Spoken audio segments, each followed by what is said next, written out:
This is the market rundown. I'm Matt Bennett, grain marketing consultant with Channel, and I want to talk about the April WSDA report. So supply and demand. Last week's report was planning intentions, and typically that March planning intentions report is a very closely followed, very volatile market reaction type report, whereas the April WSDA report isn't always as volatile. And today was kind of similar there, but it's very interesting to see how the market's trading after. So my three takeaways are, first of all, as far as corn's concerned, there really wasn't a whole lot of changes for the balance sheet. Whenever you look at, for instance, soybeans, there was some minor revisions. But I guess my third takeaway is, what do we expect going into next month's WSDA and what might be able to influence the market? So first of all, as far as today was concerned, the carryout for corn last month was 1.44 billion bushels. It's the same again for this month with some minor revisions. For instance, corn grind for ethanol was up 25 million bushels, whereas feed usage was down 25 million bushels. It was an interesting adjustment, but quite frankly, USDA just decided we don't do anything just yet.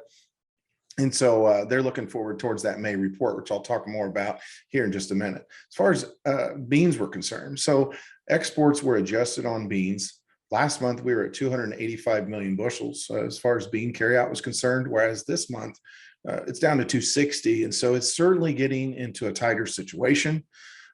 But by all means, it's not necessarily anything that the trade didn't expect. And so all adjustments today, or lack of adjustments today, were within the range of guesses, unlike last week's big report. So the third thing I want to talk about is, what do we expect going into May? And so what are the things that could impact the report? We understand, that there's a lot of world events that can certainly cause an impact. But I think if we focus at home, first of all, this weather is certainly concerning, whether we're talking the Eastern Corn Belt or Western Corn Belt. The Western Corn Belt's awfully dry. Eastern Corn Belt's very wet. And so whereas a lot of folks in my part of the world would like to be planting right now, the unfortunate reality is that that's not taking place. And so if we get pushed back much, by the time we're going to visit again with one of these videos after the May report, there could be a whole lot going on with as far as angst is concerned with getting that crop planted. And so the last thing I want to talk about is that May report's the first time we're actually going to plug the acreage in that we got last week into the new supply and demand balance sheets. And there is a lot of growing optimism that, that's going to be a very friendly number. And so there's a lot that can happen over the next month. But long story short, it gives us a lot of good opportunity with prices as strong as what they are to manage some of our risks. So once again, my three main points is that the corn report was fairly boring today.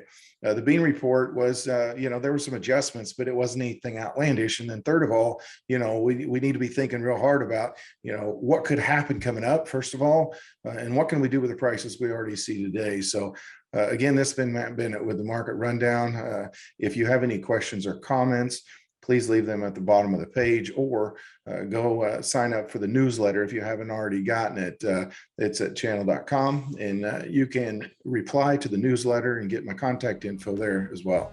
So once again, thanks for tuning in.